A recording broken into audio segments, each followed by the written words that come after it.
Hey, what's going on, guys? A sharp banana peel here, but you can call me Doom Fun Dad. And today I'm coming over this 229-6 on Yemen with the FAL by DooM Toxic, and this is a insane gameplay to say the least.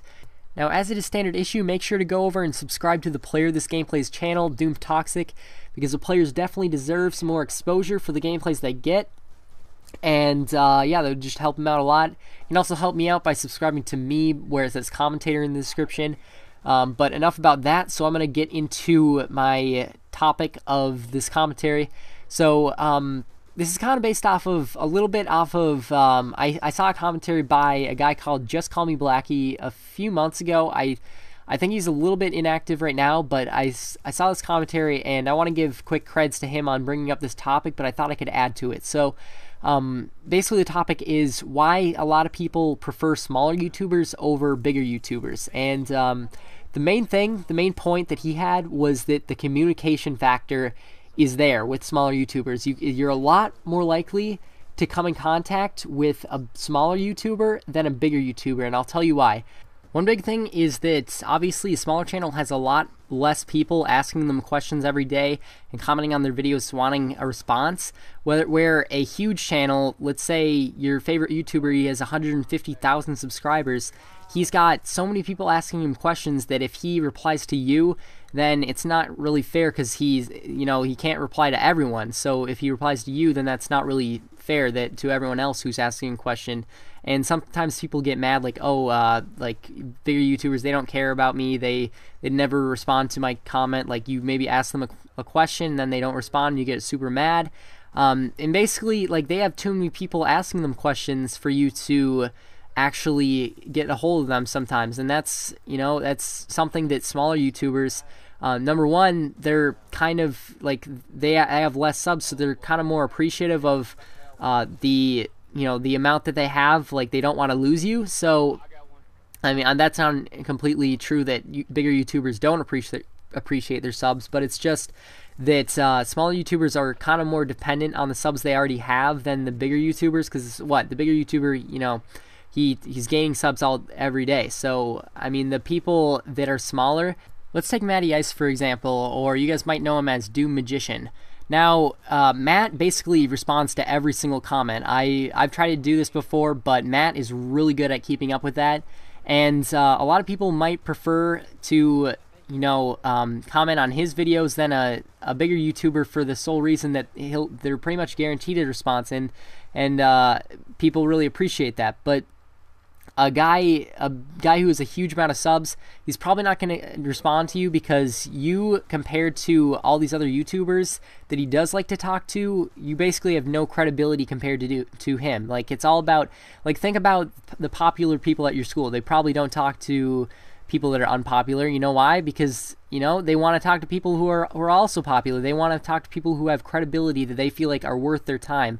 I'm not going to say that YouTubers just think like, oh, you're all scum, you're not worth my time. I'm just saying you got to have priorities of who you're going to talk to when you have that many subscribers. Like, you're going to want to talk to the best people you can. You want to, a bigger YouTuber is probably going to want to talk to another guy who he sees is also successful at YouTube, rather than, random Joe Schmo who likes his YouTube videos. And it's kind of hard to explain. Blackie probably explained it a lot better than I did, so you can probably find that video on his channel somewhere. But basically, to try and sum this thing up for you guys, if you have credibility and a person who has success sees that you have success too, they're a lot more likely to talk to you, because when they have so many subscribers and so many people that want to talk to them, you kind of got to filter out who you want to talk to, who has the most credibility to talk to, because people with success, generally they want to talk to other people with success because they have credibility. They know that those people know what they're doing, and they're successful as well. So that's, like, you guys can probably figure it out in your brains how it works. I know it's kind of frustrating, like, it's not exactly completely fair, but life isn't fair, and it's not like people with 150,000 subscribers can talk to every single person. That would literally be physically impossible. And basically, like, you don't actually have to be like a YouTuber basically for a bigger YouTuber to talk to you, but like you gotta have some kind of credibility. Like, Let's take Anger Biscuits for instance. He doesn't have a whole ton of subscribers. I don't think he does. I don't think he even does commentaries, but he's friends with a whole ton of YouTubers, and that's because he's friends with he's friends with a few YouTubers, and then all the other YouTubers talk to him too. So I mean, he's not a huge guy in the YouTube he doesn't post a whole ton of videos and get like 1 million views per video, but he has credibility by association with other YouTubers, and a lot of people like to talk to him. I think he's a cool guy, and to be honest, if he was just a random Joe Schmo, I mean, a lot of people wouldn't talk to him if he wasn't associated with all these other guys.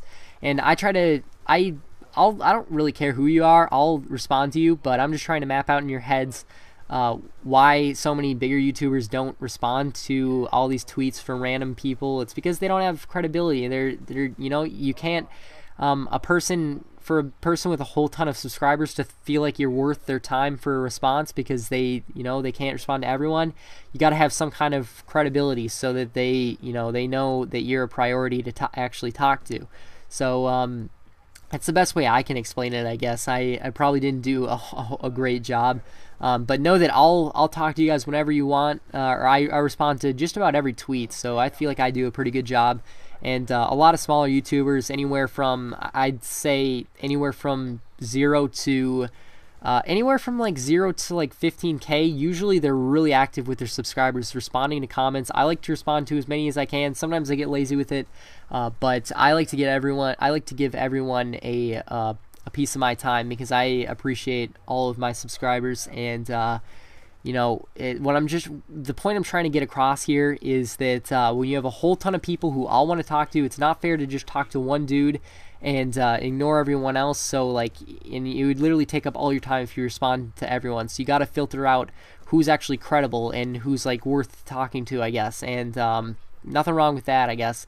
And like I said, I pretty much talk to anyone. So I'm not quite at that status where I can't talk to everyone. I can still pretty much talk to everyone, respond to every comment if I'm feeling like it. I'm not always feeling like it because it does take up a lot of time, but you guys know what I'm talking about. So I hope you guys enjoyed this video. Let me know what you guys thought about the commentary. Let me know what I can do to improve my commentaries. And make sure you like the video, and I'm out.